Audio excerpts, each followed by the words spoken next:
It's day 2 here in Frisco, Texas for CUSA Media Day. We have head coach Derek Mason here with us. How's it, Coach? How you been? You know what? It's going well. Glad to be here in Frisco, Texas. You take a look at it. It's a beautiful day. I've got great company, Emmy. So excited about the college football season. How important do you think events like this are, not just for you as a coach, but also for the student athletes? Well, it's an opportunity for the student athlete to engage with the media, to really, tell our story, right? I think the 2 student athletes that we brought, Nick Vadiato and Parker Hughes, are very representative of MTSU. Fifth-year guys who have been around our program.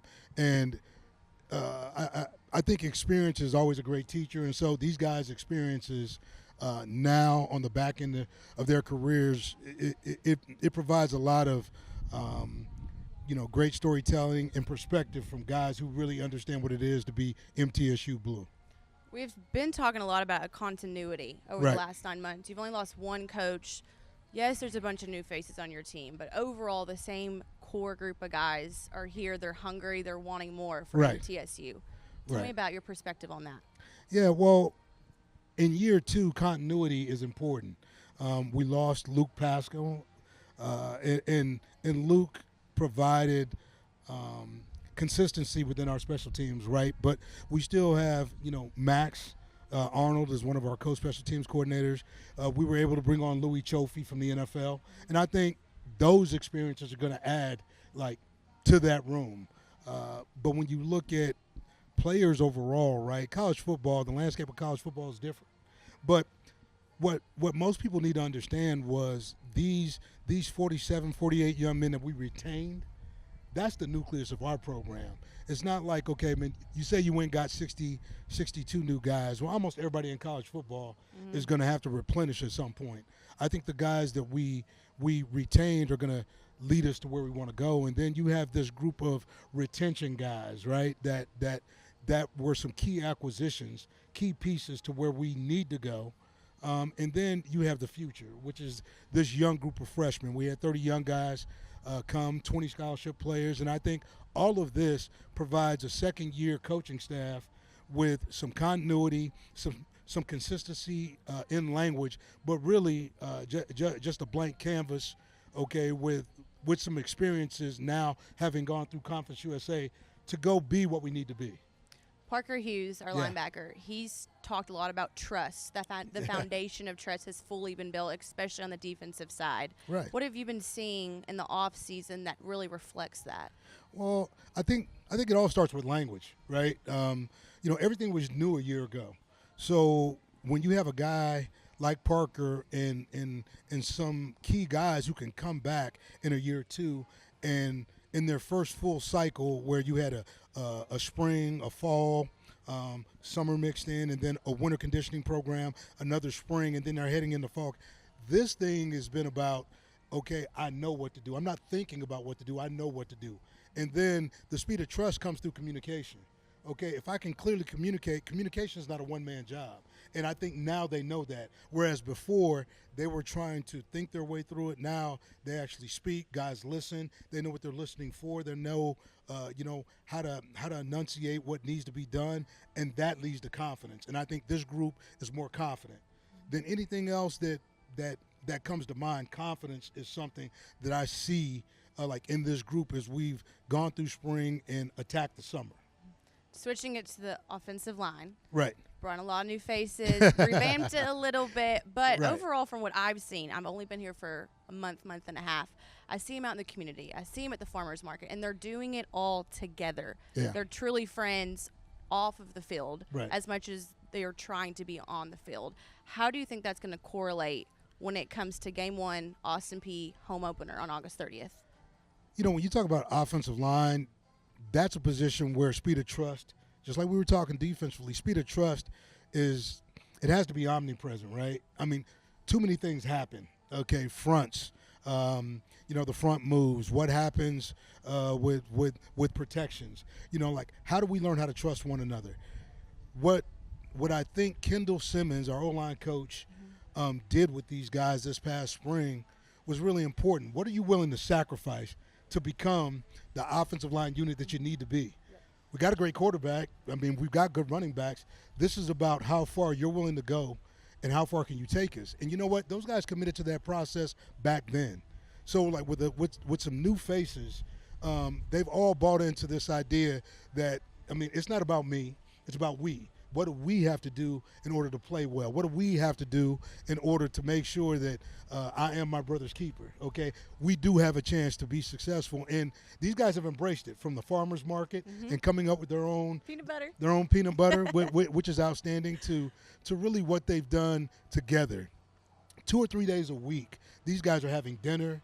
These guys are on the sticks playing video games. These guys just spend a lot of time together, and I think if you really want to know somebody, you gotta spend time getting to know them. They didn't know each other a year ago. We just didn't have enough time. But now I think those experiences sort of galvanized some of the guys that were here to really invest in the guys that just got here. So now there's this connection, and it's like glue. Good glue. Once it sticks. And these guys have had a great offseason, but we still got a lot of work to do in front of us. Yeah. Like peanut butter and jelly, I guess you could say. Like peanut butter and jelly. I like that, Emmy. I like that. So we've also talked about how you can just really see these players just absolutely loving the game of football. Right. It's not just about maybe the other elements that people might think it's about. Like, they truly just love being there. Tell me about that. Yeah. Experience, I think, sometimes can galvanize you, right?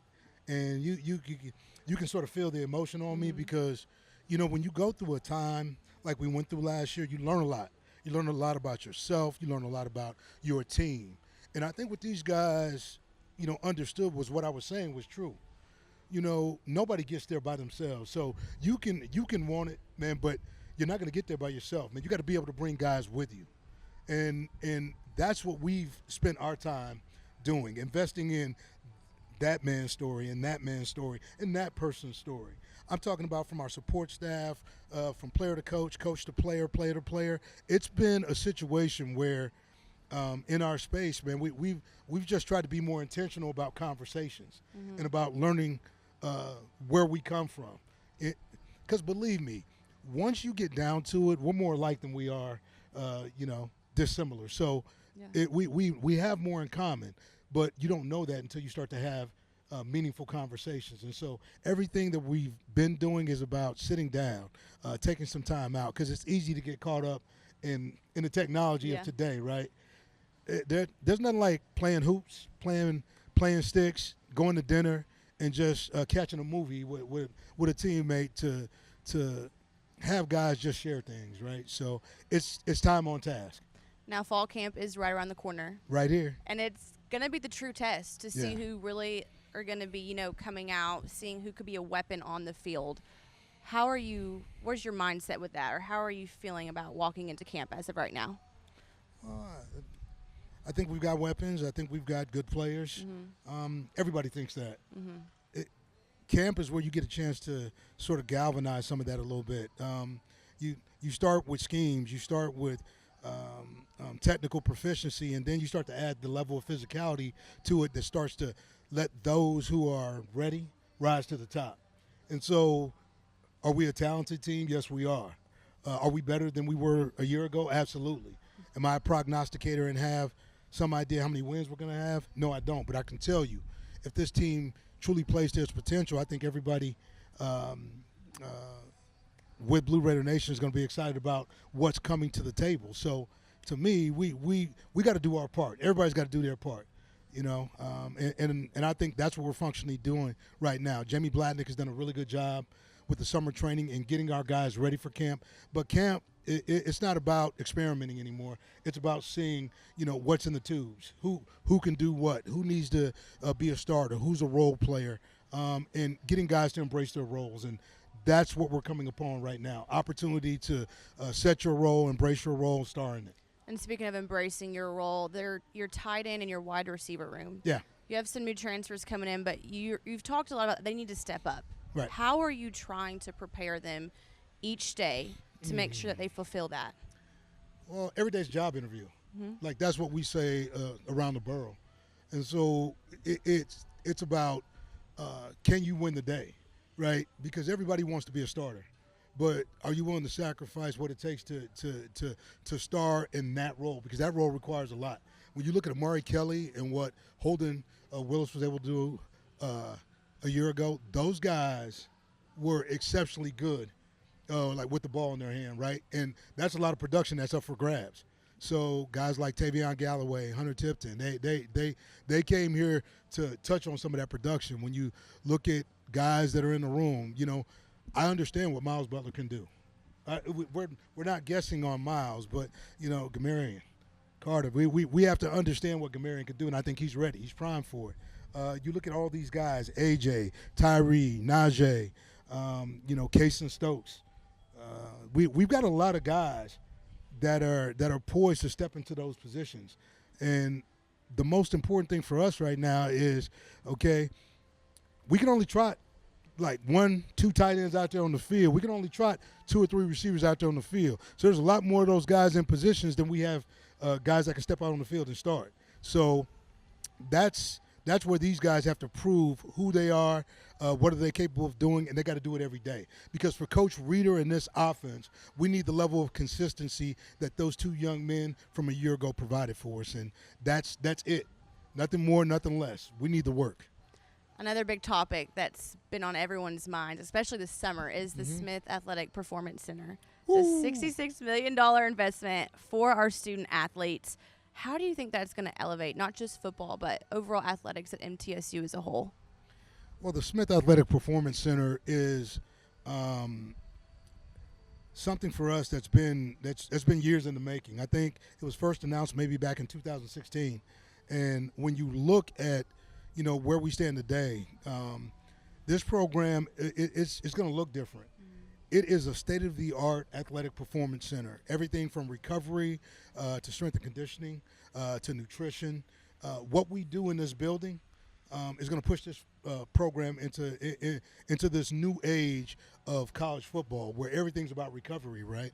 So finally having meeting spaces, having a state-of-the-art athletic training room as well as weight room, it gives our guys a chance to now train the way we want to train, right? It makes efficiency of time, because we lost a lot of time over the last couple of years not being able to function and move through those spaces the way we needed to. Now, efficiency is really the name of the game, especially as a morning practice team. The thing that's important for us about being a morning practice team is that our minutes count. So this new entity, this new thing that we're moving towards, will be a game changer for MTSU football for sure. August 30th. August 30th. Home opener. Yeah. Whiteout. Austin Peay. Yeah. Filling the Floyd, so we've been talking about over and over and over. But you said something earlier. It really stuck in my brain. It's not just – it's about a whole entire movement. It's not just having a bumper sticker. It's not a bumper sticker, right? Dive deeper into that, because that's pretty strong language that you're using, and I love what you're trying to say. Yeah, man, it's not a slogan. It's not just a bumper sticker, right? I think it is a movement. I had a chance to get out to Boise, right, and just go see, what their secret sauce is, and it's a community, it's a movement. Right, it's businesses, it's the university, it's the townspeople, it's a connected community in alignment that understands the importance, not only the economic importance, but the importance of how they truly affect college football. Right, making our place one of the toughest places, making the borough one of the toughest places in college football to play. That's not a pipe dream. I mean, it's a simple truth that can happen. We just need everybody to sort of join forces in this process. We only get 6 home games. It's not like basketball. It's not like soccer where like you get like 30 games. Not baseball where you can get maybe 45 games. You only get 6 home contests, 12 guaranteed for a season. When we feel Floyd and we make that place one of the toughest places to play in college football, that's a home field advantage. That's a 6-0, contest, and that's something that we have to challenge our fan base with. But it's something that's achievable, right? So I think filling Floyd, it starts with Austin Peay. Give us one game, and I guarantee you'll love what you see, what you feel, the excitement, the energy of what the in-game experience is for MTSU and Blue Raider Nation is going to be phenomenal in 2025. Oh, I can't wait. I'm excited. Oh, me too. Well, thanks, Coach, so much for your time. It's going to be a great couple days here in Frisco. We're going to continue to post some content, get all the behind the scenes, the inside look of everything. And, yeah, thanks.